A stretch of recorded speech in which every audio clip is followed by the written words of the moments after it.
Okie doke. So the title of my paper is The Hawk and the Generous Qur'an, Secularism and the Radicalization of Islamism in Syria. And to clarify the title of my paper, I have on the left the secular seal of the state of Syria, which is a hawk, and on the right, which is the Syrian Muslim Brotherhood symbol that they use on their flags. And according to the Anti-Defamation League, the writing on the Quran translates as the generous Quran. So just symbolically to show the juxtaposition between them. Now, just for those who don't know, some basic background information upon Syria and its history. So Syria was obviously dominated by the Ottoman Empire for several hundred years. And in the 19th century, the Ottoman Empire began to attempt to modernize through secularization of institutions. This was particularly important considering that they got rid of the Janissaries, and so they needed more modern military technology and things like that, military tactics. And in this time period, there were a series of organizations developed called jamiyas, which were brotherhoods. That's the translation of it. And they were important throughout all of Arab history, but as self-help groups. But in this time period, they became more or less, historian Umar Abd-Allah describes them as vehicles for disseminating Western ideas and fostering the growth of Western cultural patterns in the Arab world. So, in effect, many of these early jamiyas were seen by the Ottoman Empire as just free ways to get Western ideas, because that's what they really needed. And these propagated throughout the Levant area. Iraq, Syria, Jordan, those areas. So the Ottoman Empire collapsed after World War I, and this gave rise to various Arab nationalist aspirations. You have King Faisal in Iraq and various Jordanian movements and whatnot, same thing in Syria. However, these aspirations were stymied by the mandates imposed upon the region by France and Britain. Specifically in this time period, France took direct control of Syria. And this leads to increasingly violent nationalist liberation fronts. In particular, there was the Uzbat al-Amal al-Qawmi, the League of National Action, and they operated quite violently between 1932 and 1938. They only stopped really being a threat to French rule after their main leader was killed in a gun battle, and one of their other leaders kind of just left to go do his own thing. I'll talk about him in more detail. So these nationalist movements were avowedly secular in nature, and what Muslim political organizations existed tended to support the urban merchants who were benefiting from the French status quo.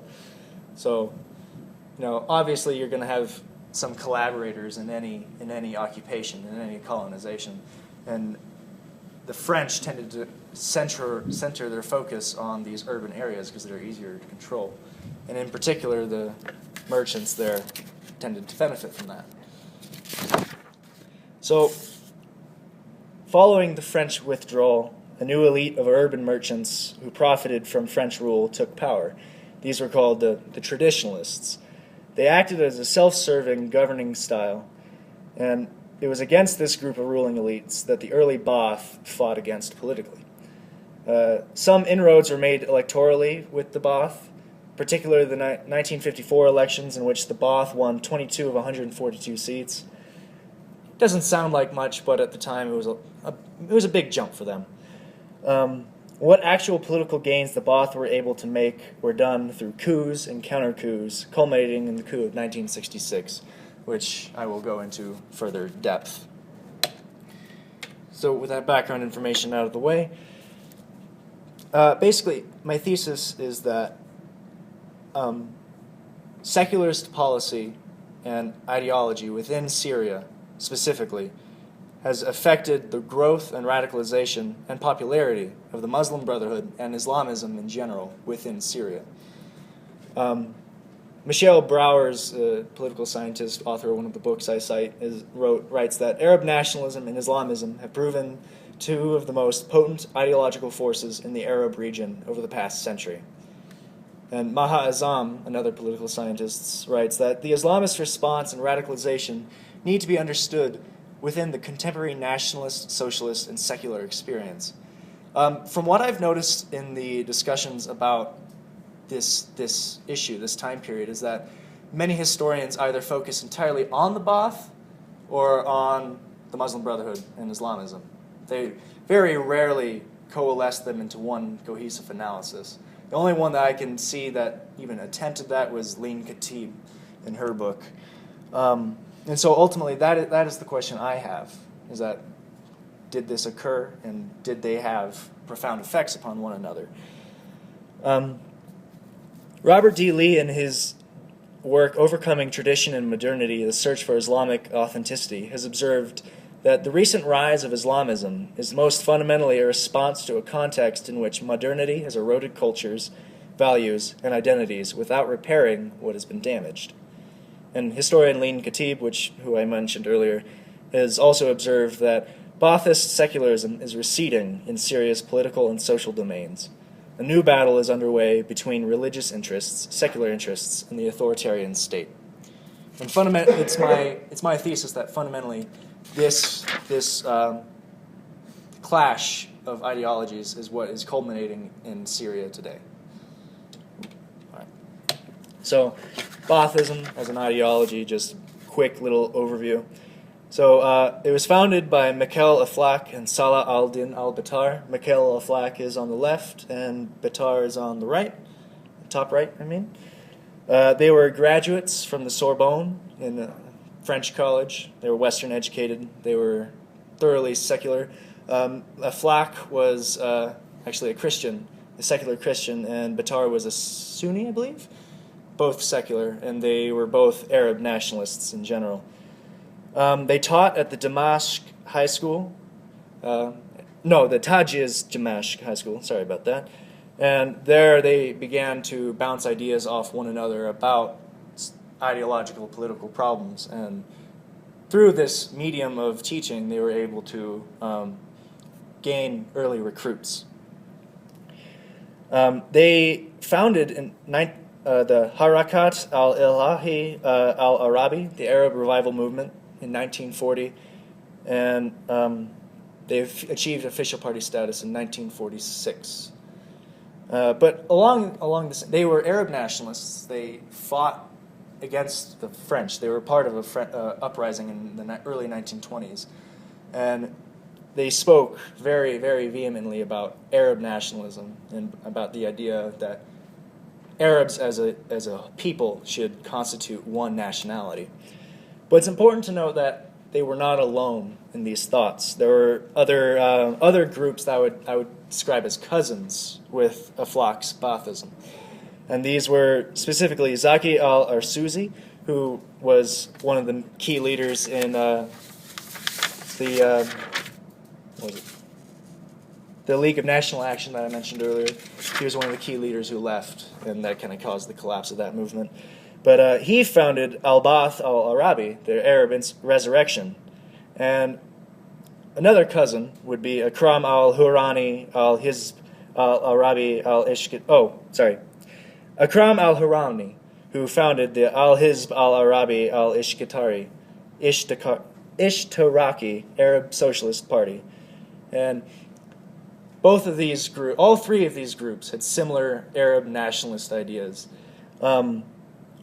Al-Hurani, specifically, his group was much more focused on the socialism aspect. But with these three cousins, they eventually all coalesced together under Aflaq's intellectual leadership to form the Arab Socialist Baath Party. They began coalescing in early 1950s, but specifically the Baath is recognized as an official party in 1946. The political scientist Basil Salouk describes it as an impressive coalition of complementary class allies, bound together by grievances against common class enemies, the agrarian oligarchy, and the commercial-industrial bourgeoisie, the so-called traditionalists that we were mentioning earlier, the people who took power after the French left. Now, some of the key Baathist ideas that are expressed by Aflaq and his intellectual cousins, one of the key ones is unity, or wada. And the idea behind that is one Arab nation with an immortal mission. That, as long as we are Arabs, as long as you're an Arab, as long as you speak Arabic, you are part of our community, and you are part of our nationality, and we all need to coalesce together to fight off imperialism and foreign domination, and basically just raise our living and whatnot. And one of the key parts of that is that you de-emphasize religious differences. You de-emphasize sectarian differences. As I said before, Aflaq was Christian, and Batar was a Muslim. And so theologically, they have nothing in common, but ideologically, they are brothers in arms. Another key emphasis is freedom, or hurriya, and it's an emphasis on personal freedoms, property rights, and freedoms from the corrupt status quo. So they definitely, one of the key things to understand is that the Baath in the early years, even today, they tended to focus their grassroots support on rural areas that were not dominated by urban merchant classes, not dominated by the Muslim Brotherhood. And one of the key issues for rural peoples is, do I own my own land? Will I be expropriated by the state if I support you? Will this benefit me in some way? And in general, the Baath tried to answer, yeah, we're going to benefit you if you follow us. Another key platform was socialism, and that was equality, an instrument for morally improving the Arabs, replacing religiously driven morality, and it was seen by the architects of Baathism as the only tool to achieve unity and freedom. And this was characterized by populist economics, regulation of land ownership, nationalization of public utilities, and major industries. So again, we see that there's less emphasis on benefiting the urban merchants and more emphasis on trying to help the rural farmers. So these three main ideas, these central ideas, can best be seen when Aflaq ran for parliamentary seat in 1943. And his platform was summarized in 5 points. 1, emphasis on the dynamic nationalist idea, which represents the aspirations of the Arab people. 2, emphasis on protecting the integrity of unity of Arab culture from the fragmenting influences of Western culture. 3, rejection of religious factionalism and localism. 4, condemnation of communism, which represents an artificial materialistic progress. And 5, emphasis on the freedom and unity of the Arab world.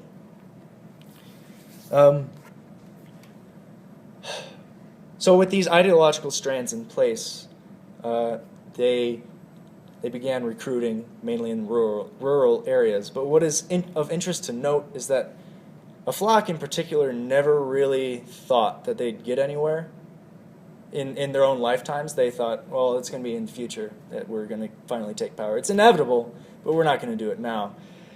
And he wrote in 1943 that our task is to open the road for the new generation, not to pave it, to raise thorns, not to plant roses, to sow the eternal seeds, not to reap the ripe fruits.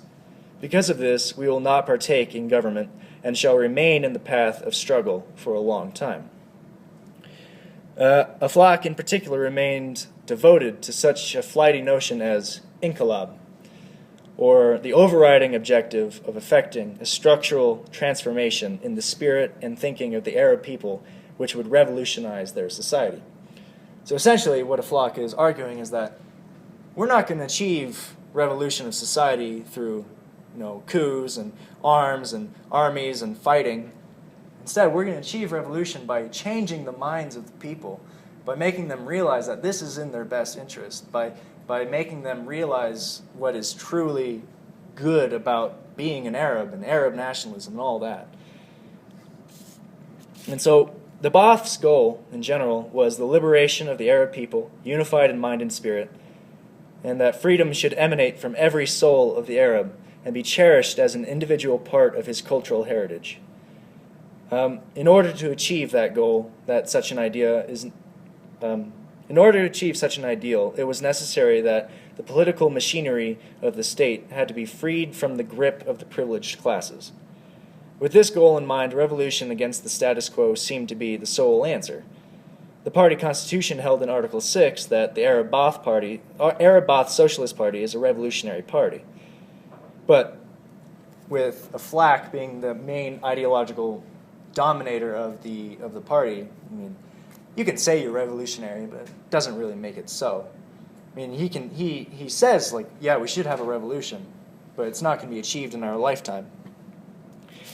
So, probably the greatest thing that ever happened to the Baath Party in terms of their own political power was Akram al-Harani. And he, quote, performed on the Baath what Lenin performed on Marxism, unquote. He's quite an interesting guy. He's on the bottom right. He led a guerrilla group against the French in Hama in 1945. He also served on the front lines in the 1948 war, and there he demonstrated his bravery and made himself a name as the parliamentary spokesman for the army. So he's a military man, he's an officer. And when his group merged with the Flocks group, al-Harani took measured steps to place the Arab socialists at the top of leadership of the military branches and to keep them there, organizing a number of coups in the initial years of independence. So al-Harani has done much to militarize the party itself. And many historians have made note of the Baath's overall militancy. That, for instance, Hafez al-Assad was in the military. Saddam Hussein was also in the military. They had military careers. But what I've noticed is that many of these scholars tend to treat militarism as if it's an inherent part of Baathism. But I would not agree with that. A Flock never advocated for militarism. Nothing in here is about militarism. And so Harani has definitely done much to change the Baath Party in that way. And Hafez al-Assad did not follow in the footsteps of a Flock so much as he followed in the footsteps of Harani. Okie doke. So I just really quick want to go over a brief overview of the Syrian Muslim Brotherhood. And it's important here to define Islamism, since I specifically focus on the Muslim Brotherhood, but it's Islamism in general that is of importance here. And Khatib defines Islamism as indicate a designated group has a particular reading and understanding of Islam that has become political and at times militant in nature. An Islamist party tends towards political action through the state. It focuses upon struggling to change the political regime and to impose Islamic values on society after a revolution from above. And that's Khatib's definition. I haven't found any real contradictory definitions to hers, and it's the one I personally find the most compelling. So first off, the Muslim Brotherhood was founded in Egypt in 1928 by Hassan al-Banna. That's him in the little fez hat. And after that, it grew in Egypt, and it eventually spread out of Egypt to Syria in 1944. Specifically, there were various social urban welfare groups within Syria already, those previous brotherhoods I was speaking of. And specifically, one like Shabab Mohammed, they joined with the Brotherhood, and they eventually took on the Brotherhood's name, calling themselves Syrian Muslim Brotherhood. Though historically linked to the Egyptian Muslim Brotherhood, the two split after the Syrian Muslim Brotherhood officially ran for parliamentary elections. At the time, the Egyptian Muslim Brotherhood refused to take part in these elections because they thought it would compromise their overall values. And so the SMB, Syrian Muslim Brotherhood, went against that doctrinal value. And since then, they've kind of split off, and they've been doing their own thing, separated from Egypt. Along with that, the Syrian Muslim Brotherhood began to add elements of social reform and socialist solidarity. In particular, one of the key thinkers of the Muslim Brotherhood in Syria was Mustafa al-Sabai. For whatever reason, I can't find a picture of him. I looked. But he advocated for state ownership of key industries and whatnot. And that's also interesting to note because, just on a side tangent, the Egyptian Muslim Brotherhood in the 70s and 80s started to take on more social welfare role, began to do the similar things that the Syrian Muslim Brotherhood was advocating at this time, and yet during the 1940s they said, nope, we're not friends with you anymore. So that's just a little observation on my part. In 1979, the Syrian Muslim Brotherhood issued a proclamation of demands, which is fundamentally the same as the Syrian Islamic Front, and it consists of 4 key points. 1, the equality of all citizens with each other and before the law, with no exceptions. Sorry. 2, protection of all citizens from oppression, which requires the abolition of the secret police and the domination of any single class, party, or sect. And that just a little side issue. With that point, that's specifically talking about the Alawis and how Al-Assad regime and the Baath have started to ally themselves closely with this certain Muslim sect. And that even today, most of the Baath is supported by key military cadres within the Alawi sect. And that's one of the key problems that faces Syria. 3, the preservation of the dignity of all citizens, which requires the abolition of all physical or psychological torture. 4, the abolition of all political prisons and concentration camps. Soon, a few years afterwards, they issued their declaration and program of the Islamic Revolution in Syria. The program is to be religious but not theocratic. It was to respect for Syria's secular institutions, and freedom of expression was to be guaranteed. So in this regard, we can see that ideologically they tend to be very anti-authoritarian, or at least ideally they're supposed to be anti-authoritarian. They have a very democratic structure. And along with that, ideologically, they're very anti-secular. They do believe that religion has a role to play in society, and that religion is far more of a unifying factor than just you speak Arabic. In that regard, Muslim in Indonesia is my brother if I'm a Muslim too. And it shouldn't matter whether or not he speaks Arabic fluently, because we're both Muslims and we both believe in Allah and the Qur'an. Along with that, though, we have vehement anti-colonialism, which they share with the Baath, well, at least the early Baath, and this idea that Muslims should be free from Western secular domination because the West is decadent and it strips away our senses of local pride.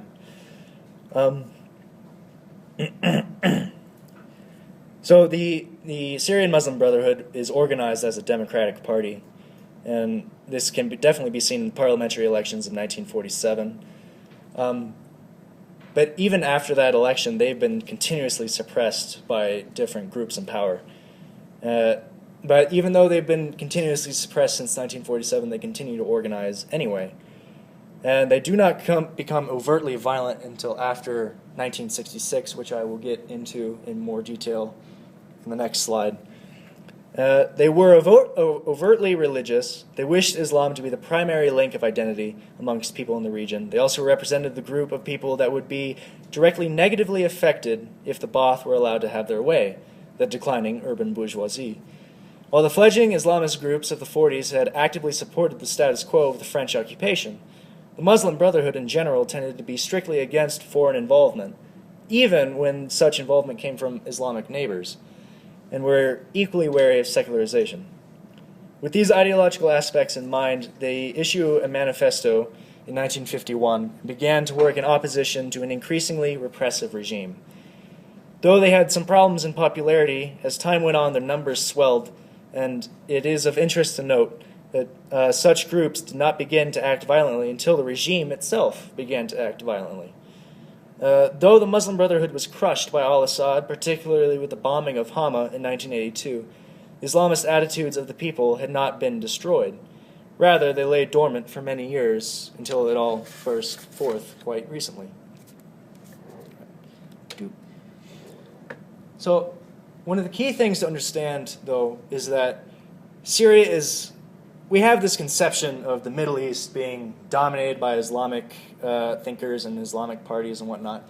But Syria, since its independence, has been overtly secular.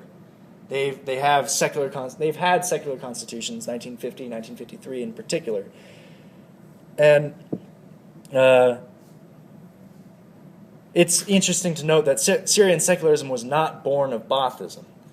So when I say that the Muslim Brotherhood is against the secularism of Baathism, it's not so much that Baathism itself is creating this secularism. It's the secularism has been historically a part of Syrian society for a number of decades, and it's that societal norm that the Muslim Brotherhood wishes to change. It just so happens that the Baath tend to be in their way in that regard, and that's why they fight them. Despite its historical secularism, there are certain groups, namely Islamist in structure, including the Muslim Brotherhood, who believe that the state should not be atheistic, as al-Azuri conceived it. They believe that Islam should be the official religion of the country. This issue was raised a number of times in Parliament. Mustafa al-Sabai made a speech in Parliament advocating for the policy change, mainly to make Islam the official state religion. Ultimately, though, such proposals were shot down. The argument for continuing secularism is summed up by Aflaq. The creation of a modern Syrian nation is not possible while faith is imposed, or remains the overarching ideology of the majority. So, after all of these, this continuing secularism throughout Syrian society, it was culminated in the 1969 Constitution, which was formed after the coup of 1966, and it really blasted against religion in particular. God was replaced with humanity in the Constitution. It calls for a scientific culture. It encourages Syrians to shed reactionary ideologies. It did not recognize religious marriages as being official. And the new Baath leadership promises to abolish religion courses in school. The Baath attempted policies of aggressive secularization, which alienated large numbers of the Syrian population. At the same time, began to act in an increasingly authoritarian manner. So, all the while they are cracking down on religious values, they begin to organize mass police arrests. They begin shooting at protesters in the streets. They do all sorts of standard authoritarian practices. So it pissed the people off, and then they just continue to piss the people off, and now they're surprised that the people are pissed off. So, yeah. So, Chandler, I don't know how many slides you have left, but maybe you can... Oh yeah, sorry about that. I will hurry up. So, very quickly, just to go through it, there was the United Arab Republic. It was Egypt and Syria joined together under Nasserism. That was founded in 1958, but within about 3 years, it basically just collapsed because the Syrians were tired of being treated like a colonial serfs. The Egyptians mainly had political power in that arrangement, and so the Syrians organized a coup against that government. But at the same time, there were elements within the new government that still wanted to reunite with Egypt, and those were known as the Aflakites. And in response to this, there was another coup in 1966 led by Hafez al-Assad and his partner. I know I have it in here somewhere. Salah Jadid. Was that? Yeah. Salah Jadid. So they organized this coup, and they immediately took over, and they advocated what was called Neo-Baathism. And in particular, Neo-Baathism, which de-emphasized Arab international unity de-emphasized joining with Egypt and more or less focused on Syrian nationalism as a single national unit. Same way Saddam Hussein started focusing more on Iraq as a single national unit. So this coup really pissed people off, and there were mass demonstrations against the new regime. They were protesting him constantly. And eventually, this turned quite violent, especially when the regime cracked down on these demonstrations. There were a number of Islamist terror actions, particularly the Aleppo artillery school massacre. These Islamists went into this military school and just killed as many people as they could. And then there were dozens of individual assassinations of state officials, just going to work and get shot. So in reaction to this, the Baath began to crack down even harder. Brotherhood prisoners were once massacred in prison by the guards, and increasing police crackdowns. And eventually this all culminated in the Hama massacre of 1982. It's estimated between 10,000 and 40,000 people were killed. We're not entirely sure how many, just because it was so chaotic. And for a long time, this largely silenced the Syrian Muslim Brotherhood. They remained somewhat active in mainly just organizing underground, but they largely kept off the streets. So that was after Hafez. That was after all that. And then Bashar al-Assad takes power in 2000 after his father dies. And he begins to be a bit more moderate than his father in this regard. And he allows amnesty in 2001, and he releases 800 Muslim Brotherhood prisoners between 2001 and 2004. And he lifted a ban on prayer in the barracks, military barracks, in 2006. Khatib observes that there is a willingness on the part of the Syrian state to open a new chapter in relations with the country's religious groups. Now that's all fine and dandy, but where did we go wrong? It's estimated that as of January 2013, nearly 60,000 people have been killed in the fighting that has dominated that country since about 2011, January, around there? No, March 2011. And what really sparked these protests was that it was part of the larger Arab Spring movement. They saw, oh, this worked in Morocco, this worked in Egypt, so we should do it too. And so they initially began as just a secular reform movement, more democracy, please, less authoritarianism, please. And Al-Assad kind of responded to that by sending in tanks and snipers and cracking down on these people. And eventually it got to the point that the people are now shouting for his death, and people are demanding that he be put down. And what is interesting to note is that it starts off as a largely secular movement. We have here from Al-Haram Weekly Online from 2012 that Idlib protesters raised the chant, "When are you going to understand there is no Al-Qaeda here?" So there's definitely this early sense that if we want the West to help us, we have to portray ourselves not as this Muslim movement. We need to show ourselves as this secular humanist movement, that we just want freedom and we're not going to impose Sharia law and Islamism and whatnot. But as within a year, this has shifted. And the leader of a militant group fighting on the side of Syria's rebels has for the first time pledged allegiance to Al-Qaeda. Al-Qaeda's branch in Iraq on Tuesday announced it joined forces with the Syrian group, and that the new union will be called the Islamic State in Iraq and the Levant. And this, while there are definitely differences between Al-Qaeda and the Muslim Brotherhood, it definitely helps to show a general trend in the Islamization and radicalization of the protest movement itself, of the rebel movement. Now, to be fair, this is just one group that's saying that they're joining Al-Qaeda. There's many different groups that are fighting against Al-Assad. But I think that it does help to show that there is a steady growth in the popularity of Islamism, especially in the face of the utter brutality that the Al-Assad regime is showing. And Barry Neild, a reporter, was observing that crowds took to the streets after Friday prayers. The chants calling for Assad's death were seen as a sign of how much the protest movement has changed since its initial demands for minor reform, but not for regime change, and that was August of 2011. So even early as that, we can see it. We can begin to see a change. And I don't think we have time to watch the videos, but if you want your daily dose of depression, you can watch those. That should be about it. Yay. All right, questions, comments? Yes. When you refer to different, you refer to different nationalist movements as cousins?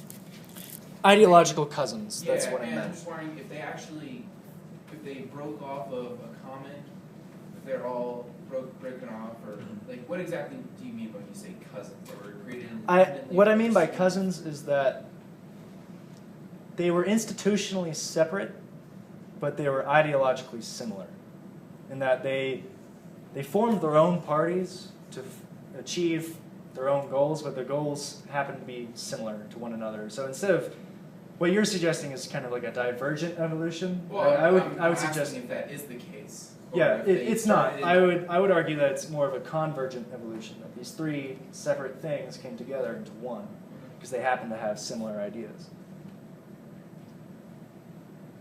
Does that make sense? Okay. So, I'm going to give you a totally different takeaway. Okay. Repression works. Repression works. Yeah. Between 1982 and the early 2000s, there was none of this. And suddenly, Bashar al-Assad got liberal, and he let the Islamists out of jail. Okay. How about that one? I can definitely see how that can be argued, but I don't think that we were talking about this in Soviet class about Czechoslovakia and whatnot, and that yeah, you're going to scare some people for a time if you bomb the shit out of a city, but you're not going to change the fundamental problems with the system. People are still going to be there, and they're still going to be pissed off. They might be quiet for a little while, but they're still going to be pissed off. As soon as they find their chance, they're going to take it. What if they never find a chance? Well, Korea's been pretty quiet. that's true. Is there any But- chance that any government is always going to please all the people? Aren't you just then opening it up to, well, you please these people, and those people are now pissed, and so now they're going to revolt? You're trying to please the greatest majority of people. No, they're trying to please the people that aren't violent and will destroy you. Or at the very least, the least power. No, it's a really interesting problematic.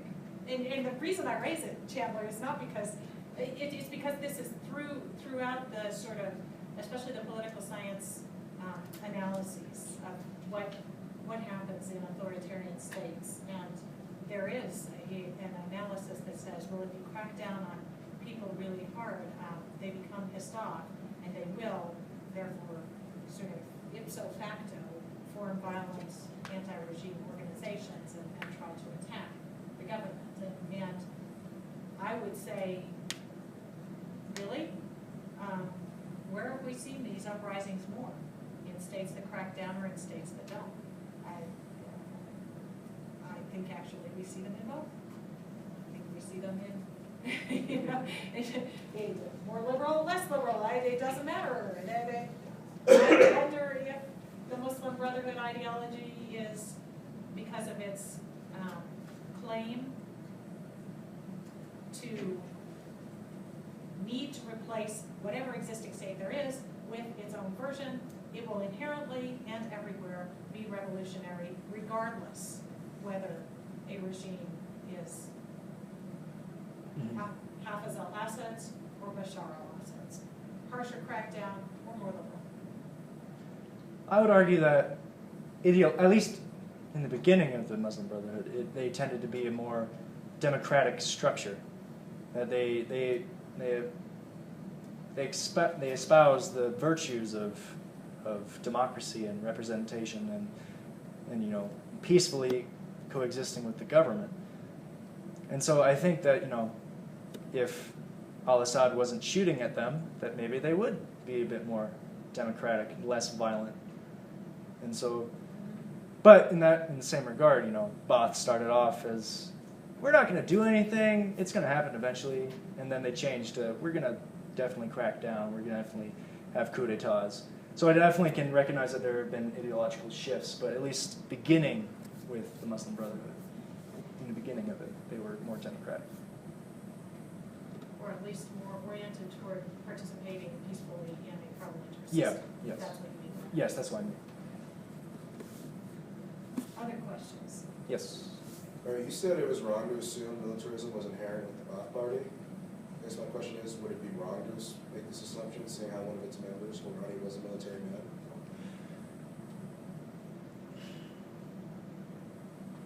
I want to say that the chief ideological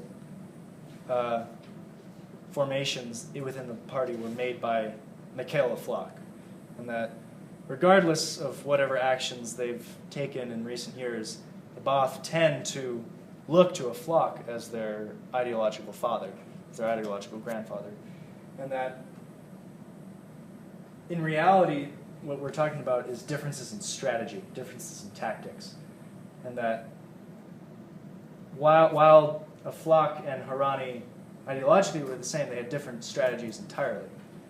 And what I'm saying is that there's nothing at all within a flock's ideology that calls for militarism and coup d'etats and revolution and all that. But there is something in Harani's ideas about that. But I don't think that it's the inherent ideology of that Harani has that makes him a militarist. It's just that he's a militarist and he happens to have this ideology.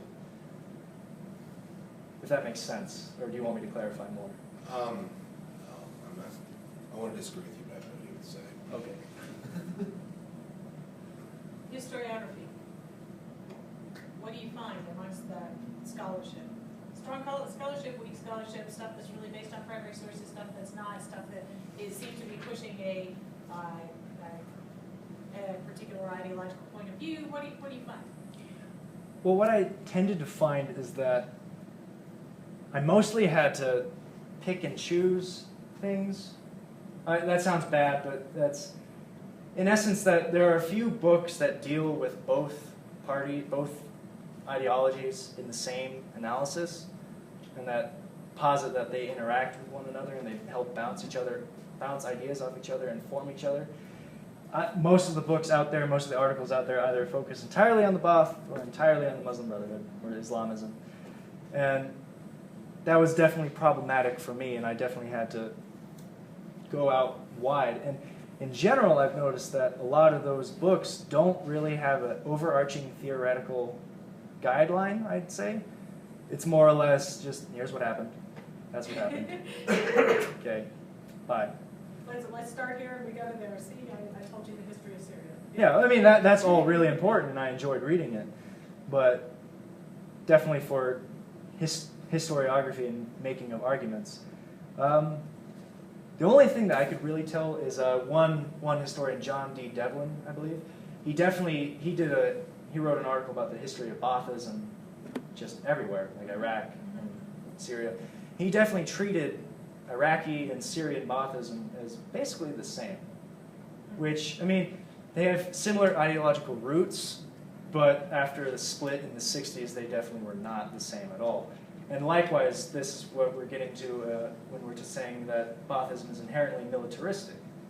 He tends to take that view that, yeah, of course, the Baath are militaristic, because that's inherent in their ideology, and I would tend to disagree with that. And Kehlani, one of the historians, he wrote an article about the history of the Syrian Baath specifically, and I get a lot of my information on Harani from him, and that his contribution to that in saying, well, look at Harani. He's the reason that they're so militaristic now. And that was very, very important. I think that maybe if Kehlani and Devlin were in the same room, they might have an argument about that.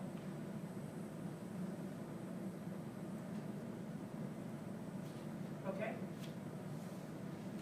Let's hand it over all of our comments and Okay. we, all right. Sorry if I went too long.